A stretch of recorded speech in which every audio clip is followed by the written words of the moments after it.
Dalam 12 tahun terakhir semenjak bisnis digital mulai bergerak naik, kita menyaksikan bahwa di dunia banyak sekali bisnis yang menjadi digital, menjadi light asset, dan bisnis digital itu menyelesaikan banyak masalah masyarakat dengan biaya murah. Sekarang, bisnis digital di dunia tumbuh dengan kecepatan penuh. Di Indonesia dalam 12 tahun ini sudah bisa memiliki 5 unicorn company atau perusahaan dengan valuasi di atas 1 billion US dollar atau sekitar 15 triliunan rupiah. Semenjak pandemi, maka bisnis digital meningkat tajam kebutuhannya. Di mana dalam 2 tahun terakhir di Tiongkok per minggu tumbuh 1 unicorn. Di Singapura 1 bulan tumbuh 1 unicorn. Begitu juga di India, 1 dalam setiap 2 bulan ada perusahaan unicorn bertumbuh baru di India. Sementara di Indonesia dalam 2 tahun ini belum lahir lagi unicorn baru. Entahlah 2 tahun ke depan. Kayaknya nggak ada juga tuh. Maklum, tidak ada yang mendukung, juga tidak ada roadmap niatan pejabat negara membangun bisnis digital anak bangsa di tanah air dengan dukungan kemudahan-kemudahan. Yang ada hanya pendiaman.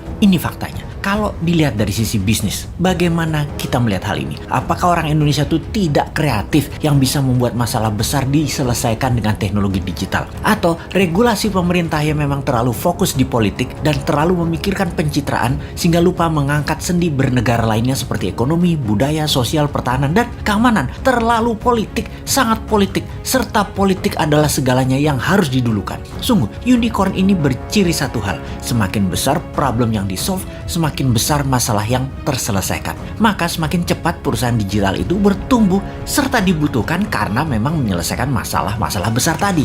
Apakah di Indonesia sudah tidak ada problem besar lagi? Apakah sudah banyak solusi yang dibuat? Atau malah kebijakan mengebiri banyak gerakan kreatif masyarakat? Contoh, data di lapangan ada puluhan ribu pendaftar minta sertifikasi BPOM yang sudah tahunan gak keluar.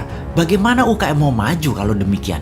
Ini adalah salah satu contoh pengebirian kreativitas. Ada sisi lain lagi, di mana di dunia bisnis digital harus menggunakan server nasional sementara kita minta zero downtime. Apakah perusahaan nasional milik negara tersebut berani kasih garansi, yaitu zero downtime?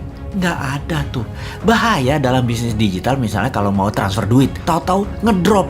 Namun server dan sarana internetnya nggak berani kasih jaminan atau ganti rugi. Berat lah. Nah, itulah susahnya berbisnis dengan negara yang berbisnis, yaitu BUMN. Sementara server dan fasilitas dari luar negeri sudah lebih murah plus garansi zero downtime. Kalau lama mereka bayar penalti, tetapi nggak boleh dipakai. Kalau bisnis digital buat browsing-browsing sih aman.